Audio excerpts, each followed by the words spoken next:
The aluminum beer can exploded against Frank Morrison's prosthetic shoulder with a sharp crack, sending foam cascading down his empty jacket sleeve as three drunk construction workers erupted in laughter from their bench in downtown Seattle's Pioneer Square. "Oh, look, John Rambo with one arm," shouted the largest of them, a thick-necked brute named Rick Paulson who stood 6'4" and carried the kind of muscle that came from swinging hammers for 20 years. "Maybe you're still a hero, Grandpa? Come on, say thank you that we're paying taxes to keep your sorry ass alive." Frank pulled his Vietnam veteran's jacket tighter around his 71-year-old frame and tried to walk past the confrontation that had become depressingly familiar since he'd started taking evening walks to combat the insomnia that plagued him. At 11 p.m. on a Thursday in November, Pioneer Square was mostly empty except for the occasional homeless person seeking shelter in groups like this, men whose patriotism extended only as far as their next beer and whose respect for veterans evaporated when confronted with the actual cost of war. "Hey, I'm talking to you." Rick stepped into Frank's path, blocking the sidewalk with the casual aggression of someone who'd never faced real consequences for violence. His companions, Jake Williams and Tommy Chen, flanked him like pack animals, their construction company, Lagos, identifying them as employees of Pacific Northwest Building, a company that had likely profited from government contracts while its workers mocked the men who'd made those contracts possible. Frank stopped walking, his weathered face showing the careful neutrality he'd learned in 5 decades of dealing with civilians who thought disability made him weak rather than recognizing it as evidence of sacrifice. The empty right sleeve of his jacket was pinned neatly to his side, a reminder of the mortar blast in Quezon that had saved 3 Marines' lives and cost him everything from the elbow down. "I don't want any trouble," Frank said quietly, his voice carrying the measured tone of someone who'd learned that de-escalation was often the only weapon available to the physically disadvantaged. "Trouble?" Tommy laughed, a sound like breaking glass in the November air. "You think you're in trouble? What are you gonna do, one arm, call the cops? Tell them some mean civilians hurt your feelings?" Jake kicked another empty beer can in Frank's direction, the aluminum clattering against the veteran's legs like metallic mockery. "Maybe you lost that arm jerking off to pictures of Jane Fonda, you fucking baby killer." The words hit Frank harder than the physical objects they'd thrown. 53 years after returning from a war that America preferred to forget, he still heard variations of this abuse. From protesters who'd spat on him at the airport in 1970, from employers who'd refused to hire damaged goods, from a society that had drafted him to fight and then blamed him for surviving when so many others hadn't. "You don't respect us?" Rick stepped closer, his breath heavy with beer and aggression. "Think you're better than us because you wore a uniform? You're just a disabled clown living off taxpayer money." Frank tried to step around the confrontation, but Rick grabbed his jacket with both hands and shoved him backward toward the park's concrete benches. The veteran's balance, compromised by years of adapting to one-armed mobility, failed him, and he stumbled against a trash can, sending it clanging across the sidewalk. "Look at that," Jake sneered. "Can't even walk straight. How'd you ever carry a rifle?" "Maybe that's why he lost the arm," Tommy added. "Probably dropped a grenade on himself." What happened next occurred so suddenly that none of the 3 men saw it coming. A figure emerged from the shadows near the square's information kiosk. A woman in her early 30s, average height, wearing jeans and a plain gray sweatshirt that couldn't hide the athletic build underneath. Her brown hair was cut in a practical style that suggested military efficiency rather than civilian fashion, and her movements carried the fluid precision of someone whose body was a weapon trained to lethal perfection. "Step away from him. Now." Her voice was calm, professional, carrying the quiet authority of someone accustomed to being obeyed without question. Rick turned toward her with the lazy confidence of a man who'd never been seriously challenged by a woman half his size. "Oh, look what we have here. Another patriot coming to save the day." I said, "Step away." The woman moved closer, her hands relaxed at her sides but her posture suggesting she was prepared for violence to escalate quickly. Jake laughed and reached toward her, probably intending to push her aside or grab her arm in the casual way that large men often intimidated smaller women. His hand never made contact. The woman caught his wrist mid-reach, twisted it with surgical precision, and sent him to the ground in one fluid motion that took less than 2 seconds. Jake hit the concrete hard, his shoulder popping as tendons stretched beyond their limits, and lay gasping in pain while trying to understand how he'd ended up on his back. Tommy rushed her from the side, swinging a wild punch that would have knocked out most opponents. She ducked under his arm, swept his legs, and drove an elbow into his solar plexus that dropped him like a sack of cement. He curled into a fetal position, wheezing and trying to remember how breathing worked. Rick, the largest and most experienced fighter of the three, approached more cautiously. He'd done time for assault, understood how violence worked, and recognized that this woman wasn't a random civilian who'd gotten lucky with his friends. "You made a mistake, bitch," he growled, pulling a knife from his jacket pocket. She moved, before he could fully extend the blade, closing the distance between them in a heartbeat. Her hand struck his wrist with precise force, sending the knife spinning into the darkness, while her other hand drove into his throat with enough pressure to make him forget about fighting and focus on breathing. Rick dropped to his knees, clutching his neck and making sounds like a broken engine. The entire confrontation had taken less than 30 seconds, and 3 large men now lay on the ground, wondering how a woman half their size had dismantled them with the efficiency of a surgeon removing tumors. Frank stared in amazement at his unexpected savior, who was already helping him to his feet with gentle hands that had just delivered devastating violence to his attackers. "You okay, sir?" she asked, her voice returning to the calm professionalism that had marked her initial intervention. "Who are you?" Frank managed to ask, still processing what he'd just witnessed. "What are you?" The woman reached into her jacket pocket and withdrew a military dog tag, worn and scratched from years of wear, but she also pulled out a military ID card that identified her as Staff Sergeant Michelle Logan, United States Army, currently assigned to Joint Base Lewis McChord, south of Seattle. Infantry. Afghanistan, 2011 to 2015. 3 tours. She helped Frank adjust his jacket, her movements respectful and careful around his missing arm. "My father came back from Iraq missing his right arm. Had a jacket just like yours." Frank studied her face, seeing something in her eyes that he recognized from looking in mirrors for 50 years. The particular weight that came from witnessing things that civilian minds couldn't process, from making life and death decisions that would echo through decades of nightmares and survivor's guilt. "Your active duty?" he asked. "Was medically retired in 2016. She gestured toward her left leg, and Frank noticed a slight limp that spoke of injuries that hadn't healed properly. "IED outside Kandahar. Kept the leg, but it doesn't work quite right anymore." The 3 attackers were slowly getting to their feet, nursing injuries and wounded pride while casting resentful glances at the woman who had thoroughly defeated them. Rick was still having trouble breathing normally. Jake's arm hung at an unnatural angle, and Tommy moved like his ribs were broken. "This isn't over," Rick wheezed, though his voice carried more pain than threat.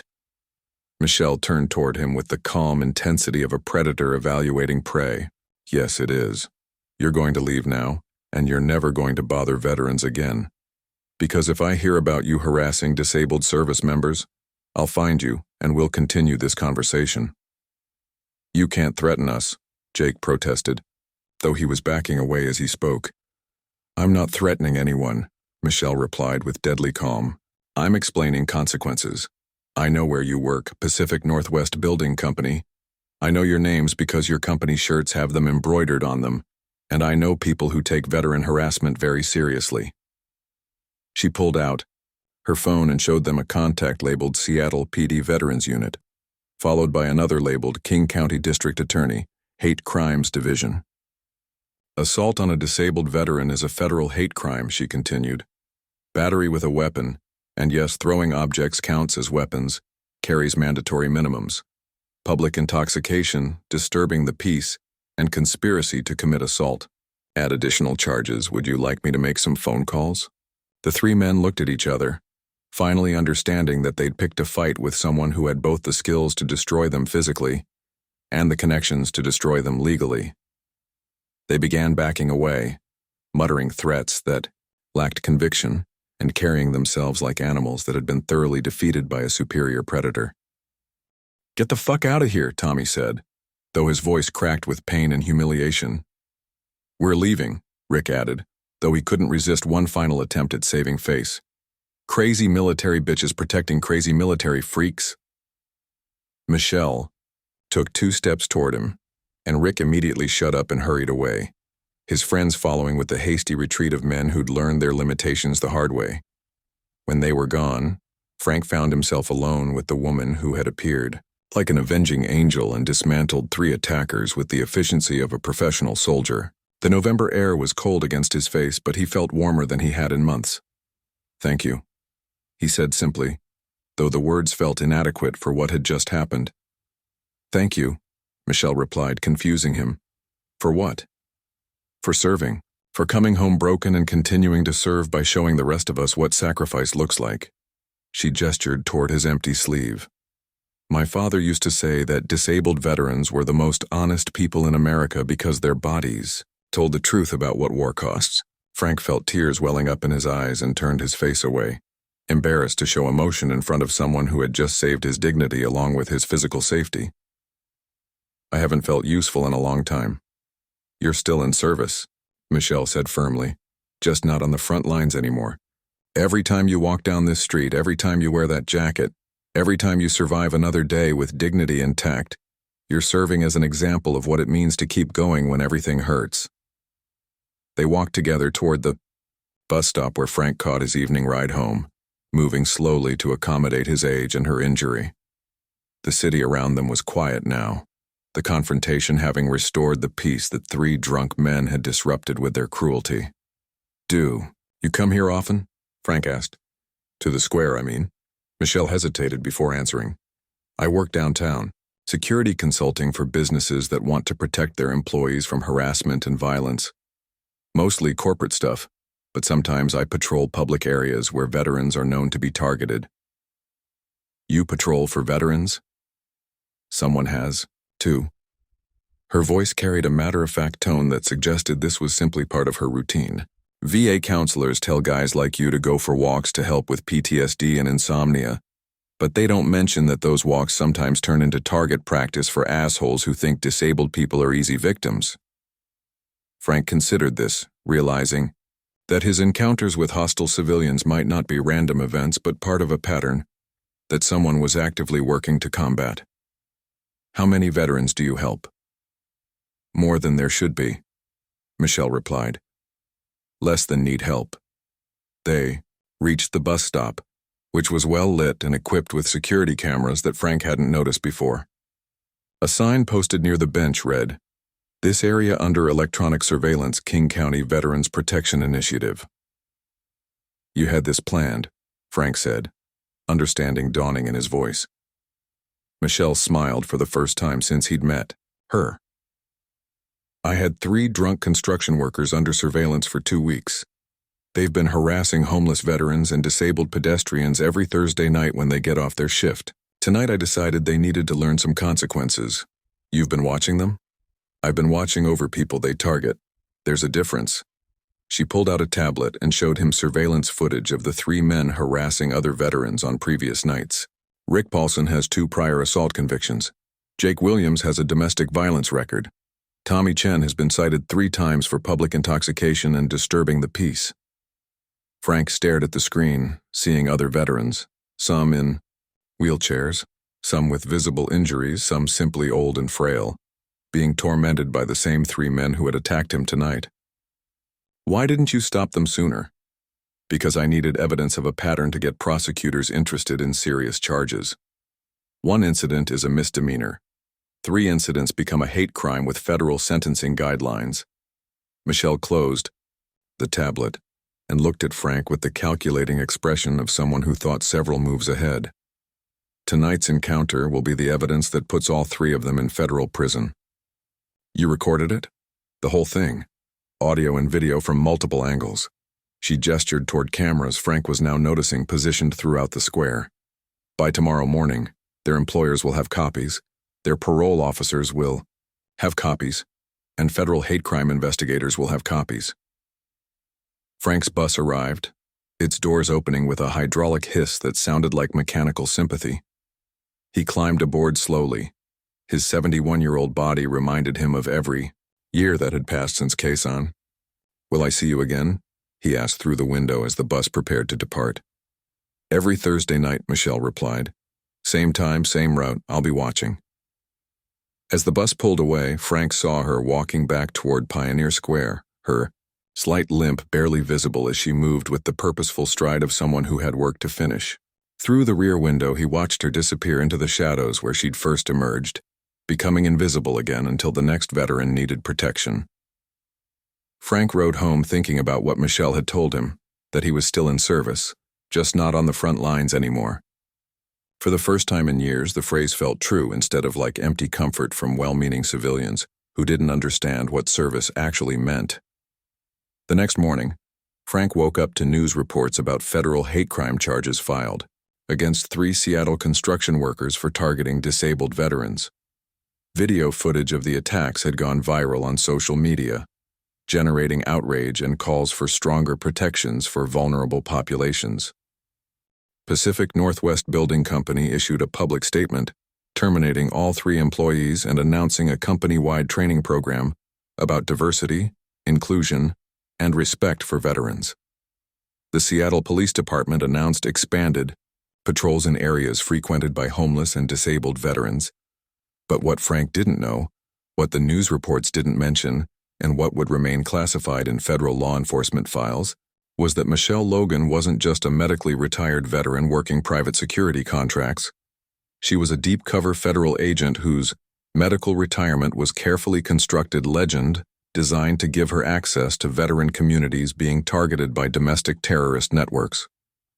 The Thursday night patrols weren't freelance heroics but part of a larger FBI operation, tracking far-right groups that recruited members by encouraging violence against vulnerable populations. The 3 construction workers weren't random bullies, but active participants in a white supremacist network that used veteran harassment as an entry-level initiation ritual for potential recruits. Their arrests would provide intelligence about a broader conspiracy that threatened veteran communities across the Pacific Northwest. And Frank Morrison wasn't just an unlucky victim who'd wandered into the wrong confrontation at the wrong time. He was carefully selected bait in an operation designed to expose and dismantle a terrorist cell that had been operating in Seattle for over 2 years, using attacks on disabled veterans to identify and recruit individuals willing to escalate to more serious violence. Michelle Logan had saved Frank Morrison's life, but not in the way either of them understood. She'd rescued him from becoming the latest casualty in a war that most Americans didn't know was being fought, where disabled veterans were being systematically targeted by domestic enemies who viewed their sacrifice as weakness to be exploited rather than service to be honored.